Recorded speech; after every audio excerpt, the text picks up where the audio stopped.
साईमती भजन मंडळ मला सांगितल्याप्रमाणे कधीच एकटं भजन करत नसतं, त्याच्यासोबत तुमच्यासारखा रसिक प्रेक्षकांची साथ लावत असते. हा दादा जसा विठ्ठल नावाचा जयघोष करेल तसाच तुम्हाला देखील जयघोष करायचा.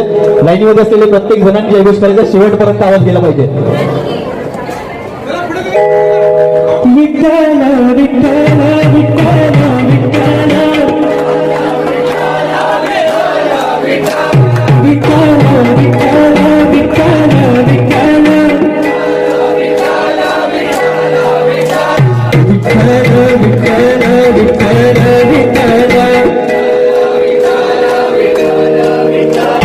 विठ्ठल